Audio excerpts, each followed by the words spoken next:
नमस्कार दोस्तों, स्वागत है आपका मेरे चैनल पर। दोस्तों, आज हम पढ़ेंगे मोहम्मद गोरी वंश के बाद भारत के अंदर दिल्ली सल्तनत। दिल्ली सल्तनत में हम देखते हैं कि जो दिल्ली सल्तनत में सबसे पहले किस वंश की नींव पड़ी।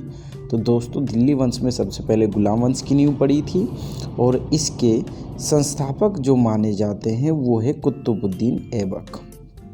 ठीक है दोस्तों, यह वंश 84 वर्ष तक रहा। अगला आता है दोस्तों, दिल्ली की गद्दी पर खिलजी वंश बैठा, जिसकी स्थापना जलालुद्दीन खिलजी ने की थी। अगला है हमारा दोस्तों तुगलक वंश। तुगलक वंश की स्थापना गयासुद्दीन तुगलक ने की। सैयद वंश और सैयद वंश की स्थापना खिलजी खां ने की। लोधी वंश की स्थापना बहलोल लोधी ने की। दोस्तों, दिल्ली की गद्दी पर सबसे पहले गुलाम वंश बैठा, फिर खिलजी वंश बैठा, फिर तुगलक वंश बैठा, फिर सैयद वंश बैठा, उसके बाद आता है लोधी वंश। इसमें सबसे अधिक समय तक जो वंश रहा गद्दी पर वो रहा तुगलक वंश।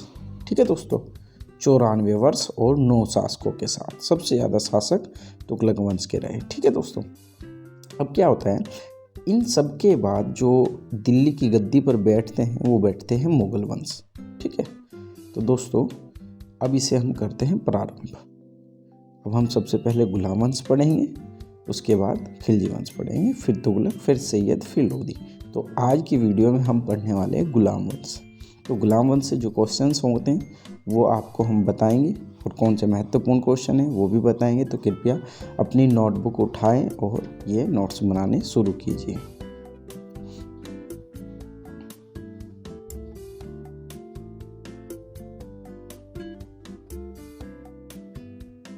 दोस्तों, जो हमारा सबसे पहले क्वेश्चन आता है वो है दोस्तों कि दिल्ली सल्तनत में जो दिल्ली सल्तनत का जो टाइमिंग चला है वो चला है दोस्तों 1206 से 1526। कितना चला है दोस्तों? 1206 से 1526। दिल्ली सल्तनत में अगर हम बात करें तो 5 मुस्लिम वंशों ने शासन किया है। कितने वंशों ने किया है दोस्तों? 5 मुस्लिम वंशों ने। ठीक है, इसमें कौन सा वंश था? गुलाम वंश था, खिलजी वंश था, तुगलक वंश था, सैयद वंश था और लोधी वंश था। दोस्तों, इनका क्रम याद रखना। इनका क्रम पूछ लिया जाता है कि भैया दिल्ली सल्तनत के जो वंश है उनको क्रम में लगाइए। तो इसकी मैंने एक ट्रिक बनाई थी, एक सेकेंड, इसकी ट्रिक बहुत अच्छी है, आप सबको याद हो जाएगी। तो इसकी जो ट्रिक है वो है गू खा तसले में। बहुत फनी ट्रिक है पर याद हो जाएगी। जैसे मैं लिख देता हूँ यहाँ पे, गू खा तसले में। ठीक है दोस्तों, गू खा तसले में इसकी ट्रिक है जो दिल्ली सल्तनत में जो 5 मुस्लिम वंश हुए हैं इनकी। और इनको याद करने का सबसे बेहतरीन तरीका है गू खा तसले में याद रखो।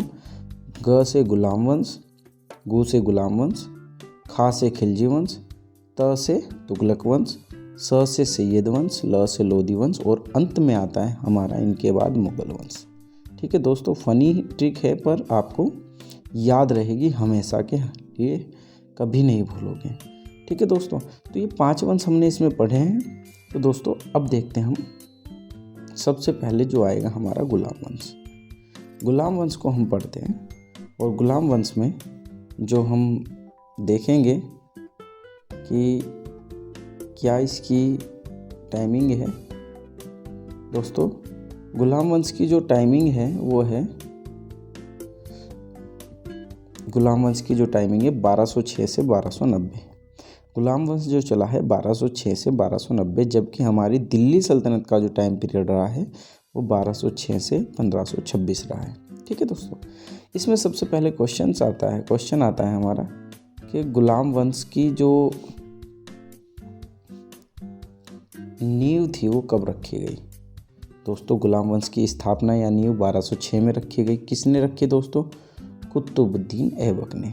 इस गुलाम वंश को हम दास वंश के नाम से भी जाने जाते हैं, क्योंकि ये मोहम्मद गोरी का दास था।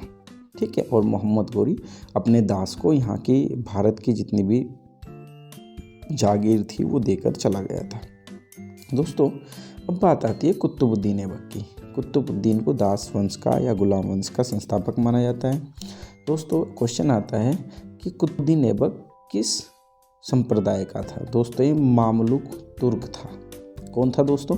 मामलुक तुर्क। तो यहाँ से क्वेश्चन आता है कि कुतुबुद्दीन ऐबक क्या था। दोस्तों, ये मामलुक तुर्क था। बहुत बार पूछा गया क्वेश्चन है, किस संप्रदाय से था? मामलुक तुर्क। अगला आता है कि गुलाम वंश की जानकारी कहाँ से मिलती है। दोस्तों, एक पुस्तक है जिसके राइटर है मिनहाज उस सिराज।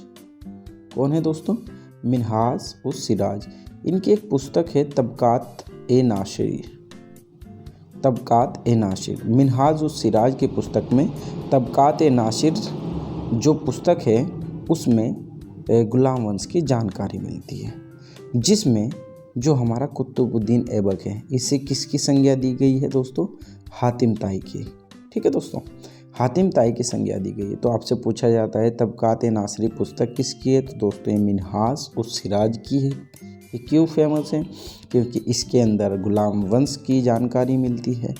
अगला है दोस्तों, कुतुबुद्दीन ऐबक अपनी उदारता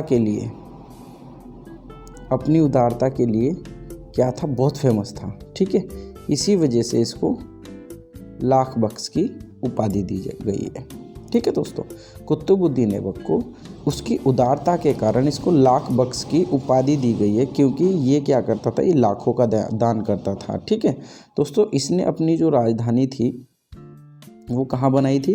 दोस्तों, कुतुबुद्दीन ऐबक की राजधानी जो थी वो लाहौर में बनाई गई थी। ठीक है दोस्तों, कहाँ बनाई गई दोस्तों? लाहौर में। Very good. अगला पॉइंट देखते हैं दोस्तों कि 1208 में मोहम्मद गोरी के भतीजे गियासुद्दीन मोहम्मद ने ऐबक को दास्ता से मुक्त कर दिया। Very good. अब एक क्वेश्चन आता है। क्वेश्चन ये है कि भैया जो कुतुबुद्दीन ऐबक था इसको दास्ता से यानी कि गुलामी से किसने मुक्त किया था? दोस्तों, इसको दास्ता से या गुलामी से किसने मुक्त किया था? दोस्तों, ये था गियासुद्दीन मोहम्मद। ठीक है, गियासुद्दीन मोहम्मद ने इसे मुक्त किया और किसकी उपाधि दी दोस्तों? सुल्तान की उपाधि। तो अब आपसे क्वेश्चन बनेगा कुतुबुद्दीन ऐबक को सुल्तान की उपाधि कब दी गई? ठीक है दोस्तों, कुतुबुद्दीन ऐबक को सुल्तान की उपाधि कब दी गई? ये दी गई दोस्तों 1208 में। ठीक, किसके द्वारा दी गई? ये आपके गियासुद्दीन मोहम्मद के। ठीक है दोस्तों, अगला पॉइंट देखते हैं हम, जो यहाँ पे कई बार क्वेश्चन बनते हैं जिससे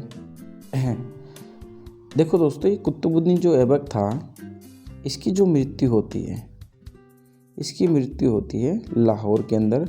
और कौन सा खेल खेलते हुए? चौगान खेल खेलते हुए। ठीक है दोस्तों, कौन सा खेल खेलते हुए? चौगान खेलते हुए। चौगान खेलते हुए इसकी मृत्यु होती है। कहाँ से? घोड़े से गिरकर होती है। ठीक है, चौगान को इंग्लिश में पोलो कहते हैं। कब हुई दोस्तों? 1210 में। अर्थात दोस्तों, ये आपका जो बंदा है कुतुबुद्दीन ऐबक, ये 1206 में बैठता है गद्दी पर और दोस्तों 1210 में इसकी मृत्यु हो जाती है। ठीक है दोस्तों, जो कुतुबुद्दीन ऐबक था इसने हाथियों का दान किया था। क्या किया था दोस्तों? हाथियों का दान। तो हाथियों का दान करने की वजह से इसे पील बख्श कहा गया। क्या कहा गया? पील बख्श। दोस्तों, ऐबक का अर्थ जो होता है वो चंद्रमा का देवता होता है, ये भी ध्यान रखिएगा। ये क्वेश्चन पूछा नहीं जाता पर आपसे पूछा जाएगा पील बख्श किसे कहा जाता है, लाख बख्श किसे कहा गया है, और दोस्तों ऐबक को सुल्तान की उपाधि किसने दी थी? तो गोरी के जो भतीजे थे, क्या नाम था इनका यार? गियासुद्दीन महमूद।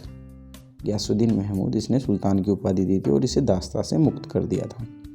अगला देखते हैं दोस्तों, जो हमारे कुतुबुद्दीन ऐबक थे इनका एक क्वेश्चन आता है कि कुतुब मीनार की जो नींव है वो किसने रखी और किसकी याद में बनाई गई? दोस्तों, कुतुब मीनार की नींव जो थी कुतुबुद्दीन ऐबक ने रखी थी। कुतुब मीनार की स्थापना जो थी कुतुबुद्दीन ऐबक ने की थी, पर किसकी याद में की थी ये पूछा जाता है दोस्तों, बख्तियार काकी की। किसकी याद में? ये सूफी संत थे। कौन थे? बख्तियार काकी। तो दोस्तों कुतुबुद्दीन ऐबक ने कुतुब मीनार की नींव या कुतुब मीनार का काम शुरू कराया था किसकी याद में? बख्तियार काकी की। ठीक है, अगला देखिए दोस्तों, बहुत महत्वपूर्ण क्वेश्चन है। दिल्ली के अंदर कुतुबुद्दीन ऐबक ने कुव्वत उल इस्लाम मस्जिद, ठीक है दोस्तों, कुव्वत उल इस्लाम मस्जिद, ठीक है, कुव्वत उल इस्लाम मस्जिद का निर्माण कराया। तो आपसे पूछा जाता है कुव्वत उल इस्लाम मस्जिद का निर्माण किसने कराया? तो दोस्तों ये दिल्ली में कुतुबुद्दीन ऐबक ने कराया था। एक इनका क्वेश्चन आता है बहुत प्रसिद्ध, 2.5 दिन का झोपड़ा किसने बनवाया और कहाँ बनवाया? दोस्तों ये अजमेर के अंदर कुतुबुद्दीन ऐबक ने बनवाया था। अगला क्वेश्चन आता है दोस्तों कि ऐबक का जो था हसन निज़ामी, उसने किस पुस्तक की रचना की? दोस्तों ताजुल मुहाशिर की रचना की गई थी। किसने की? हसन निज़ामी। ये क्वेश्चन नहीं आता, ठीक है, पर यह कि ध्यान रखना, हसन निज़ामी जो थे ये ऐबक के दरबारी थे, आपसे पूछा जाएगा, और इसने ताजुल मुहाशिर की रचना की थी। अगला क्वेश्चन है कि दोस्तों कुतुबुद्दीन ऐबक का जो मकबरा था वो कहाँ बनाया गया था? दोस्तों ये लाहौर में बनाया गया था, ठीक है दोस्तों। और इनका जो उत्तराधिकारी था कुतुबुद्दीन ऐबक का, कई बार पूछा जाता है, तो वो कौन थे उत्तराधिकारी? बहुत से बच्चे इस पे लगाएंगे इल्तुतमिश, लेकिन नहीं, आराम शाह जो थे इनके उत्तराधिकारी थे। देखते हैं दोस्तों इल्तुतमिश कौन था, इसके बारे में पढ़ते हैं। दोस्तों इल्तुतमिश का समय काल रहा 1211 से 1236 तक।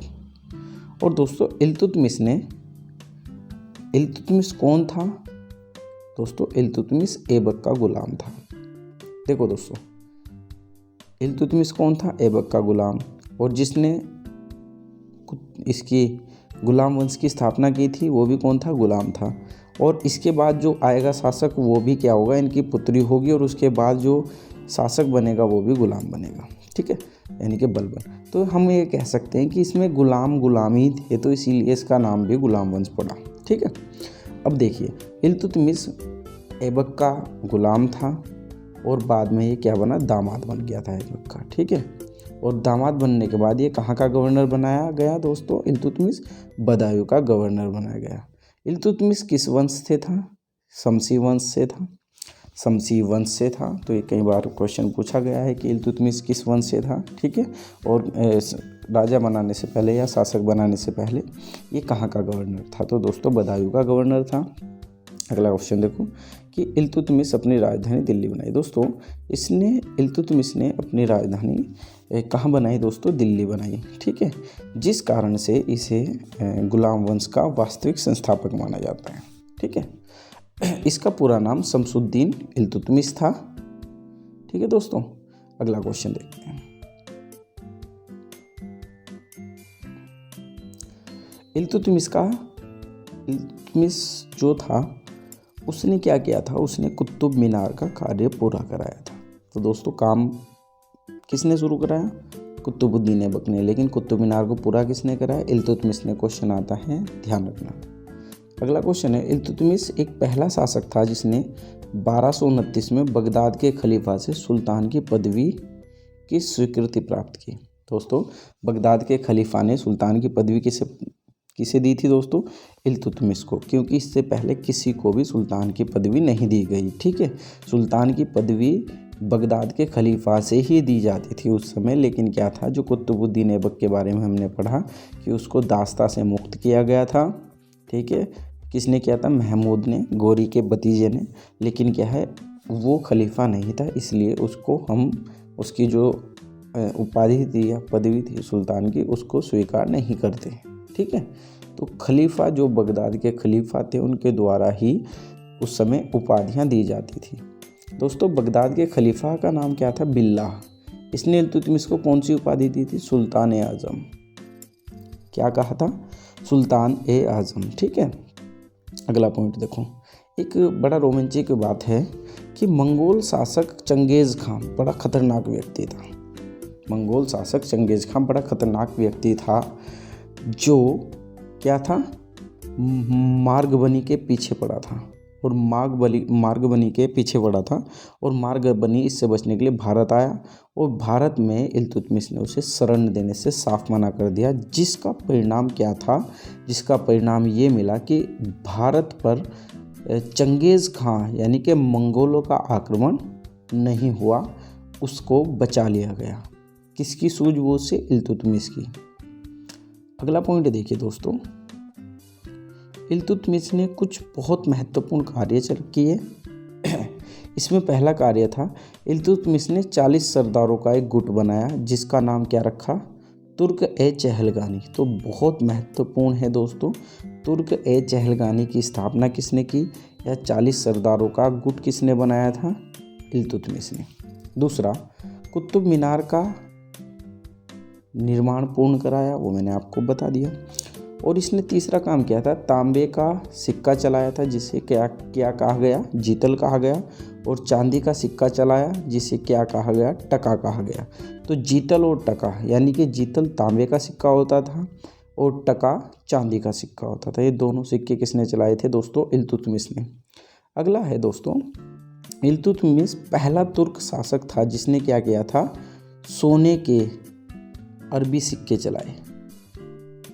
ठीक है दोस्तों, सोने के क्या चलाए थे? अरबी सिक्के चलाए थे। ठीक है, तो इसने 3 सिक्के चलाए, तांबे का जिसे जीतल कहा गया, चांदी का जिसे टक्का कहा गया, और सोने के अरबी वाले सिक्के चलाए थे। ठीक है, अगला देखते हैं दोस्तों, इल्तुतमिश स्वयं को अपने आप को नासिर उल मोमिन कहने लगा था। क्या कहता था अपने आप को? नासिर उल मोमिन। तो इसको ये उपाधि बड़ी प्यारी लगती थी, तो इसको याद रखिएगा कि नासिर उल मोमिन किसे कहा जाता था या कौन अपने आप को कहता था। तो दोस्तों ये था हमारा इल्तुतमिश। अगला देखते हैं, इक्ता प्रणाली या इक्ता व्यवस्था किसने प्रारंभ की थी? दोस्तों इक्ता व्यवस्था प्रारंभ की थी इल्तुतमिश ने। अब ये होती क्या थी, ये देखिए दोस्तों, इसमें क्या होता था, जो सैनिक होते थे उन्हें नगद वेतन की जगह भूमि दी जाती थी। क्या दी जाती थी? भूमि, यानी कि वेतन नहीं दिया जाता था। इस प्रथा को, इस व्यवस्था को इक्ता प्रणाली कहते थे, जिसे इल्तुतमिश ने चलाया था। अगला आता है दोस्तों, इल्तुतमिश ने सुल्तानगढ़ी में, कहाँ पे दोस्तों? सुल्तानगढ़ी में नासिरुद्दीन का मकबरा बनाया था। क्या बनाया था दोस्तों? नासिरुद्दीन का मकबरा बनाया था, जो भारत में बनने वाला पहला मकबरा था। Very good, important question. तो आपसे पूछा जाएगा कि भारत में बना पहला मकबरा कौन था? दोस्तों नासिरुद्दीन का मकबरा था। ठीक है, और कहाँ बनाया गया दोस्तों? सुल्तानगढ़ी में बनाया गया। और किसने बनवाया दोस्तों? ये बनवाया इल्तुतमिश ने। Very good. अगला क्वेश्चन देखते हैं दोस्तों,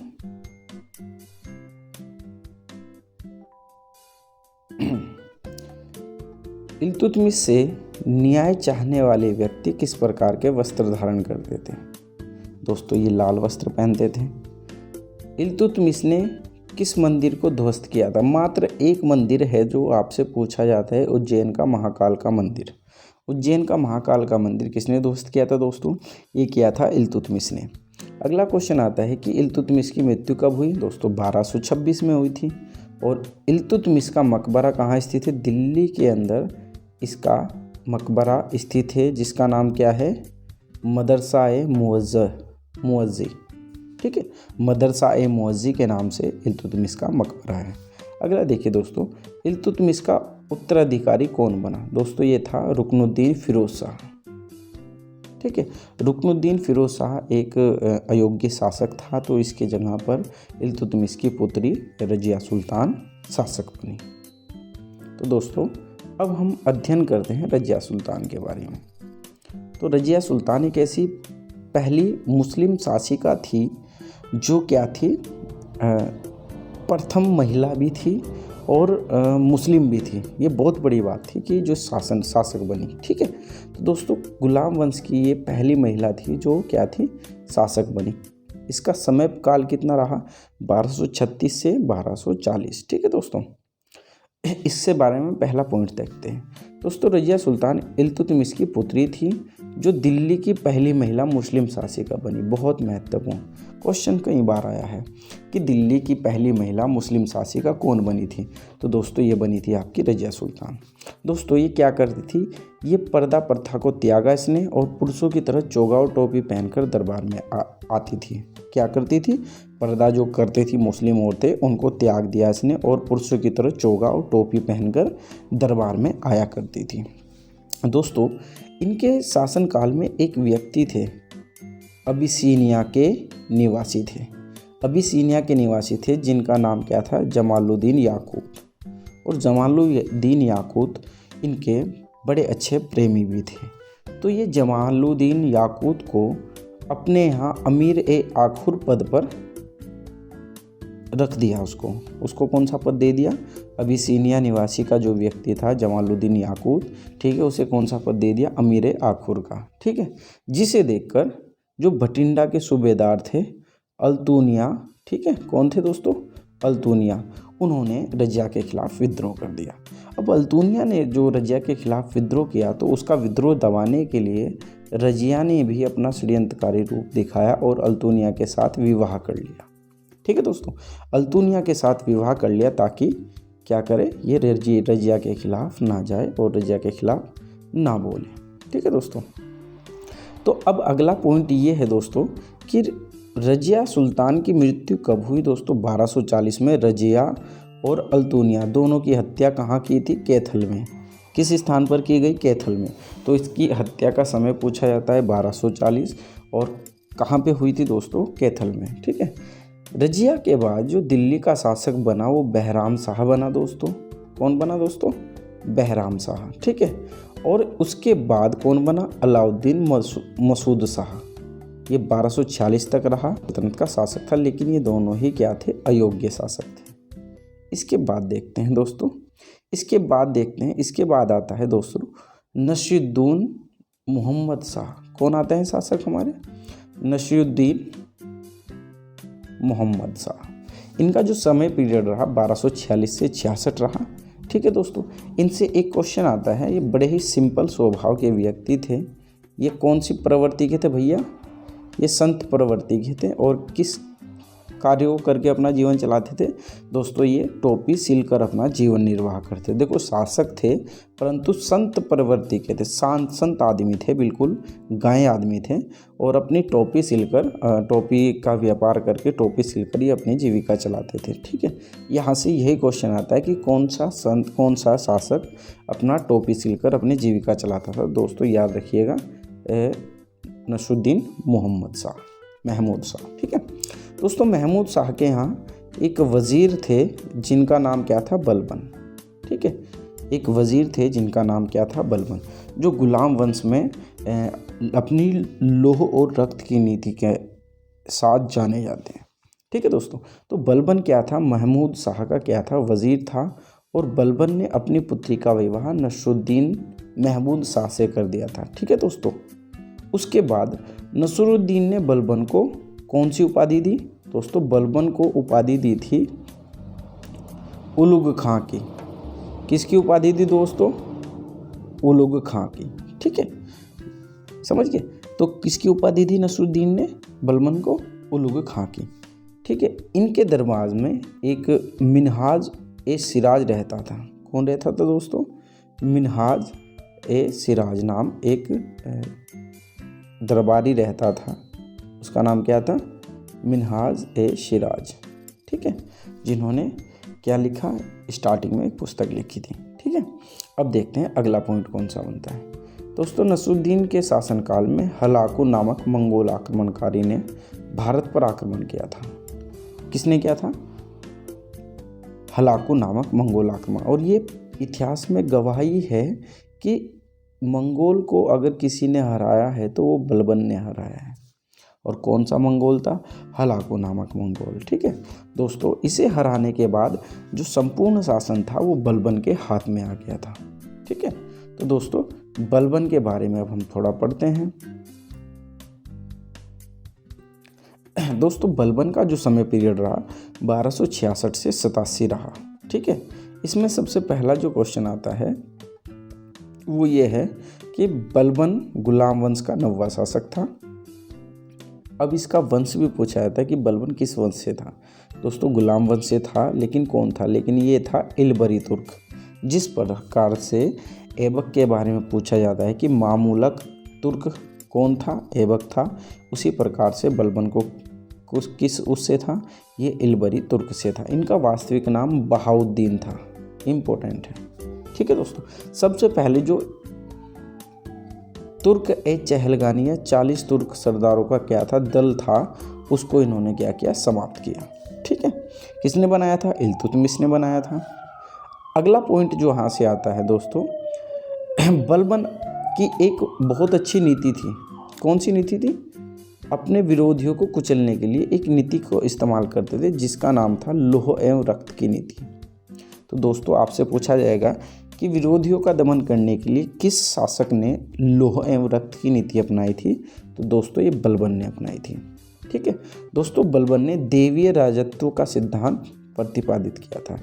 देवीय राजत्व का सिद्धांत प्रतिपादित किया था। तो देवीय राजत्व क्या था दोस्तों, देवीय राजत्व ऐसा हिसाब था कि बलबन के सपने में क्या होता, झूठ से ही ये बोल देता कि मुझे सपना आया और यहाँ पे मंदिर बनना चाहिए या मस्जिद बननी चाहिए, और यहाँ पे क्या होना चाहिए, मंदिर बनना चाहिए, मस्जिद बनना चाहिए, और वो चंदे, लोगों के चंदे से ही बनेगा। तो इस तरीके से अपने देवीय राजत्व को बढ़ाता था, अपने धनराशि होती थी राज्य की, उसको बढ़ाता था। ठीक है दोस्तों, अगला पॉइंट देखते, जिले इलाही की उपाधि किसे दी गई, तो जिले इलाही की उपाधि भी बलबन को दी गई थी भैया। अगला देखिए, बलबन के दरबार में सिजदा व पाबोस प्रथा का प्रचलन प्रारंभ हुआ। बहुत इंपॉर्टेंट क्वेश्चन, IMP कर दो। सिजदा व पैबोस प्रथा जो थी उसका प्रचलन किसने शुरू किया, दोस्तों ये बलबन ने किया। सिजदा का मतलब दरबार में सबको क्या करना है, सर झुकाना है। पैबोस मतलब पैरों को चूमना है। ठीक है, ये किसने शुरू कराया, बलबन ने। अगला है दोस्तों, ईरानी त्यौहार नवरोज या नवरोज की शुरुआत की है इसने। ठीक है, बलबन ने नवरोज या नवरोज त्यौहार की शुरुआत की, जो क्या होता था, पारसियों का त्यौहार होता है। अगला है दोस्तों कि बलबन के दरबार में एक तो अमीर खुसरो और अमीर हसन नामक 2 कवि रहते थे। कौन रहते थे, अमीर खुसरो वो अमीर हसन नामक 2 कवि रहते थे। ठीक है, इसमें से अमीर खुसरो बहुत प्रसिद्ध है। अगला है, बलबन ने अपने शासनकाल में दीवाने वरीद अर्थात गुप्तचर विभाग बनाया, दीवाने विजारत वित्त विभाग बनाया, दीवाने अर्ज सैन्य विभाग बनाया। तो आपसे पूछा जाएगा कि दोस्तों कि दीवाने अर्ज क्या था, सैन्य विभाग था। आपसे पूछा जाएगा दीवाने विजारत की स्थापना किसने की, दोस्तों बलबन ने की। दीवाने बरीद क्या था, गुप्तचर विभाग था। ठीक है दोस्तों, इसका अंतिम क्वेश्चन बनता है कि बलबन का उत्तराधिकारी कौन था, केकूबाद, और गुलाम वंश का अंतिम शासक कौन था, दोस्तों शमसुद्दीन कैमूर्स। तो कैमूर्स के नाम से आप ध्यान रखना, केकूबाद बलबन का उत्तराधिकारी था और भैया कैमूर्स पूरे गुलाम वंश का अंतिम शासक था।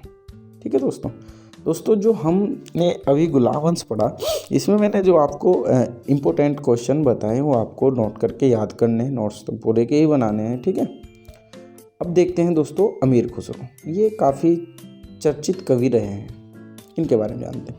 अमीर खुसरो दोस्तों, अमीर खुसरो का जन्म एटा मैनपुरी में हुआ।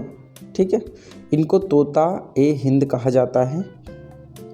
ये बलबन के दरबार से लेकर गयासुद्दीन तुगलक के दरबार तक रहे, अर्थात ये 7 राजाओं के शासनकाल में रहे। अमीर खुसरो किसके शिष्य थे दोस्तों, निजामुद्दीन औलिया के शिष्य थे, जिनकी दरगाह कहाँ पर है, अजमेर में है। ये कव्वाली गायन शैली के जनक माने जाते हैं। इन्होंने कव्वाली जो हम सुनते हैं मोमडनों की, उन कव्वाली का क्या किया इन्होंने, इनका बनाया इन्होंने उन कव्वालियों को, और उनका जनक माना गया। ठीक है, इनका मूल नाम आपसे पूछा जाता है अबुल हसन। ठीक है, अमीर खुसरो ने सितार व तबले का आविष्कार भी किया था। देखो कितने टैलेंटेड व्यक्ति थे।